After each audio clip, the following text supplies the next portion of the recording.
दोस्तों नमस्कार। मैं डॉक्टर मुकेश गर्ग, जरा सोचिए में आपका हार्दिक स्वागत है। साथियों, आज सुबह सुबह जब उठे हम तो न्यूज़ फ्लैश हो रही थी कि डोनाल्ड ट्रंप ने, जो अमेरिका के राष्ट्रपति हैं, उन्होंने इजराइल और ईरान के बीच में युद्ध विराम करा दिया है और 12 घंटे के अंदर अंदर सब कुछ नॉर्मल हो जाएगा।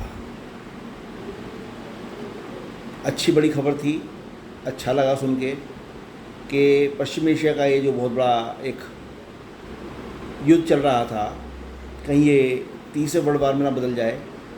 इसलिए यदि ट्रंप ने ऐसा किया तो बहुत अच्छा किया। और इस न्यूज़ को सुनकर मैं समझता हूँ पूरे देशवासियों का, सबका, और विश्व में भी काफ़ी लोगों का मनोबल बढ़ा होगा, क्योंकि इससे आर्थिक हालात ख़राब होने से बच गए, इससे बहुत सारी चीज़ें बच गई, ऐसा सोचा लोगों ने।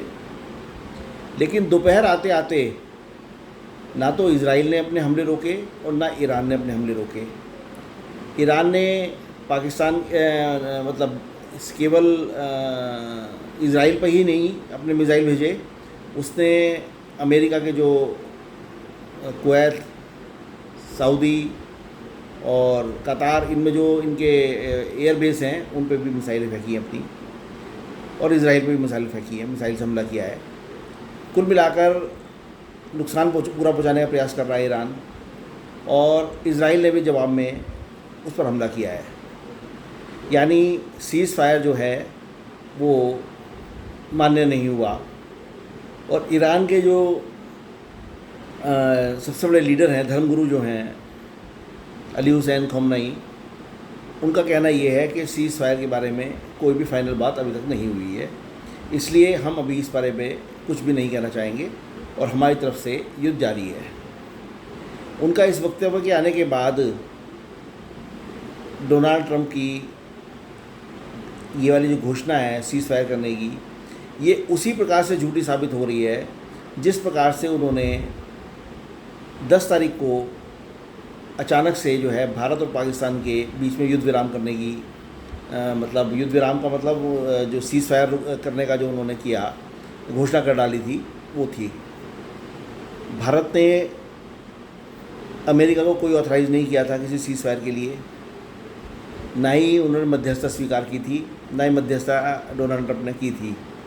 पाक के डीजीएमओ ने भारत के डीजीएमओ को फ़ोन करके हालात बताए, सफ़ेद झंडा दिखाया और किसी भी तरीके से अपने हथियार गिराने की बात कही उन्होंने। तब जाकर डीजीएमओ भारत ने इस पर विचार किया। विचार करने के बाद, सरकार से विचार करने के बाद, उन्होंने उसको युद्ध विराम को मान लिया, उसको उन्होंने इम्प्लीमेंट कर लिया।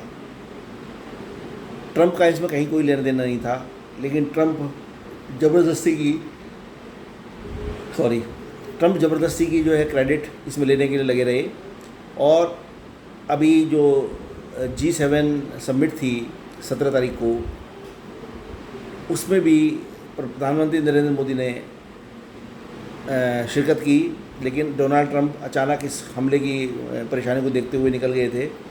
19 तारीख को जब ट्रंप से उनकी फ़ोन पर बात हुई तो तब प्रधानमंत्री नरेंद्र मोदी ने ट्रंप को इस बात के लिए लताड़ा और स्पष्ट उन्होंने कहा कि हमारी आपसे कोई मध्यस्थता की बात नहीं हुई थी, इसलिए आपको ये घोषणा नहीं करनी चाहिए थी। ऐसा ही लगभग घटनाक्रम आज सुबह घटा जब उन्होंने इजराइल और ईरान के बीच में युद्ध विराम की घोषणा कर डाली। ईरान ने उनकी कोई मध्यस्थता स्वीकार नहीं की है और किसी तरीके से भी उन्होंने अभी हथियार डालने की बात नहीं कही है, ऐसा हम नहीं कह रहे हैं। उनका कहना यह है कि सीज़ फायर फाइनल नहीं हुआ है और एक तरफा सीज़ फायर हम मानेंगे नहीं। इजराइल कहता है कि सीज़ फायर की बात जब ईरान नहीं मानता तो मैं क्यों मानूँ, मैं तो अपना जवाब दूंगा, रिटेलिएट करूँगा ही करूँगा।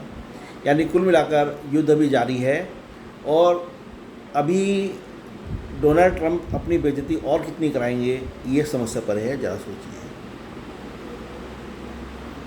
साथियों, यदि मेरे विचार आपको उचित लगे तो कृपया मेरे चैनल को लाइक कीजिए, शेयर कीजिए और सब्सक्राइब कीजिए। धन्यवाद।